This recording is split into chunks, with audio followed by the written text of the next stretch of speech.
ఇలాంటి పంపించాలను మామూలు ఇరిగేషన్ కాదు. పిల్లలు చదువుకోకుండా వాళ్ళమ్మ చచ్చిపోమంటే కలెక్టర్ ఆఫీస్కి వచ్చాడు ఎదురుపోయి. దాని లోపలికి వెళ్దాం అందరూ.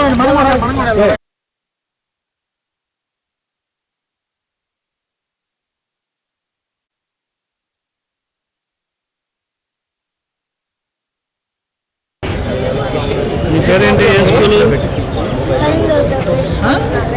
ఏ క్లాసు? ఎన్ని ఇయర్స్? 10 years.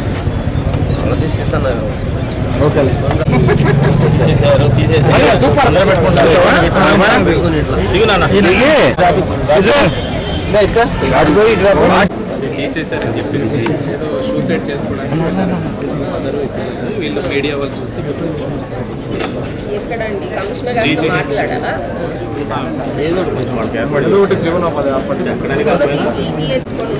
కూడా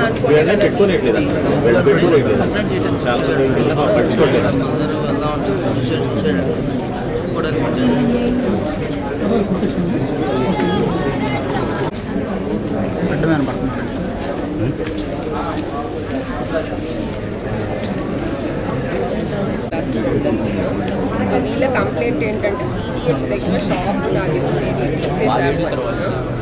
బట్ ఆవిడ చెప్పేది ఇంకా మిగతా షాప్స్ అన్నీ ఉన్నాయి, నాదొకటి క్లోజ్ చేసి నన్ను నడపనివ్వటం లేదు టిఫిన్ బండి అనేది లాస్ట్ టైం అట్లా చెప్పుకుంటారు.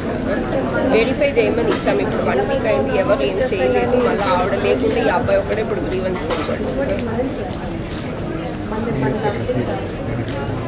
మీరు మన వాళ్ళకి ఫస్ట్ ఫోన్ చేసి లాస్ట్ వీక్ పెటిషన్ మీద ఆవిడ ఒరిజినల్ ప్లేస్ ఎక్కడో అంటే పక్కన వాళ్ళ గొడవను మీ వాళ్ళు తీసారో మనకు తెలియదు. ఫస్ట్ షాప్ అయితే రెస్టోర్ చేయించండి. జీజీహెచ్ మెయిన్ వాల్ మనం ఎవరికి ఇవ్వడం లేదు, బట్ మిగతా సైట్స్ అన్ని పెట్టుకొని ఉన్నారు కదా, అక్కడెక్కడ ఒక చోట అడ్జస్ట్ చేసుకోవచ్చు కదా.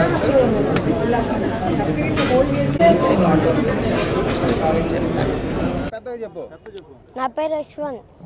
మా గవర్నమెంట్ హాస్పిటల్ దగ్గర టిఫిన్ బండి. ఏం చేశారు?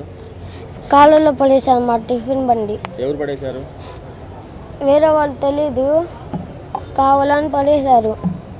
చాలాసార్లు తిరిగి ఆఫీస్ దగ్గర, అందుకనే మా అమ్మ ఇక్కడ పంపించింది. చచ్చిపోదాం పట్టు అంటుంది. అందుకని మా అమ్మ.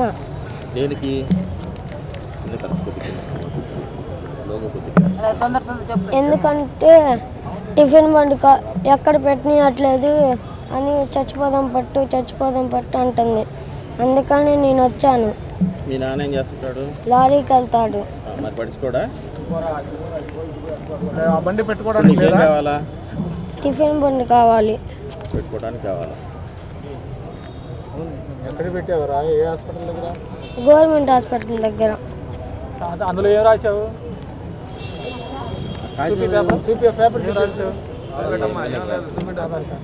ఇప్పుడు ఫైనల్గా టిఫిన్ బండి పెట్టుకోవడానికి స్థలం కావాలి నీకు అక్కడ, అంతేగా?